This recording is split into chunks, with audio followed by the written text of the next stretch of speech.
15 ans que je fais la Coupe du Monde maintenant, donc voilà. 15 ans de Coupe du Monde, qu'est-ce que ça vaut le Jaï?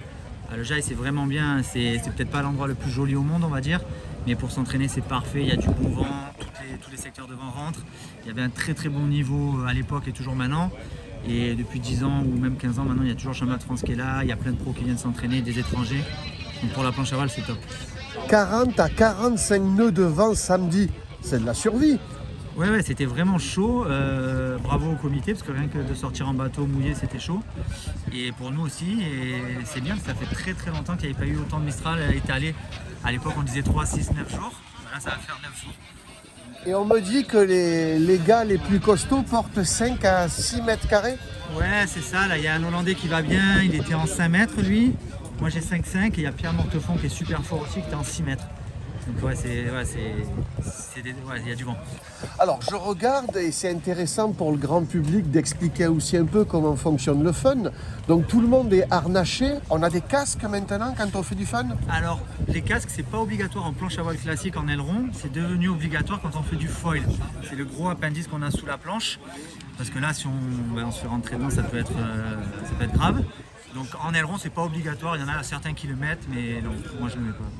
Des grosses combis parce que l'eau est fraîche et pourtant pas de chaussons, pieds nus. Non, après c'est parce que les chaussons ça engourdit un peu les sensations, tout ça, donc tu te chopes une bonne onglée, il fait froid et au bout de 20 minutes ça passe et après tu peux repartir. Quel plaisir tu as toi dans cette discipline-là, parce qu'il y a aujourd'hui tellement de disciplines en voile moderne.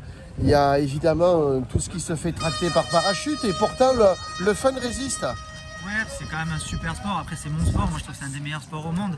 Mais il y a une certaine liberté. Quand tu vas à l'eau, tu oublies tous tes soucis.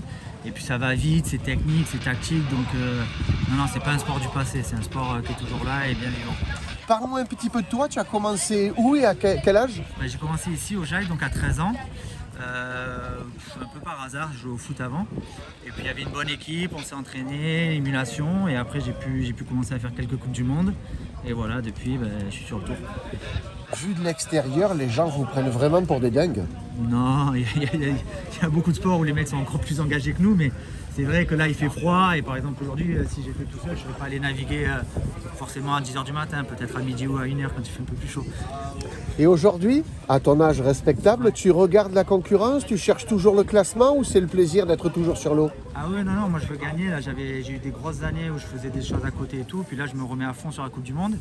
Après, là, il y a Pierre Mortefond qui a été champion du monde, qui est très fort. Il y a Jordi Vonk qui est dans le top 5 mondial. Et il y a des jeunes qui poussent aussi. Donc, et à une manche de la fin, tu es comment? je pense que je suis 3e. Mais bon, je regarde pas trop le classement avant la fin. On verra, on fera les comptes à la fin de la journée.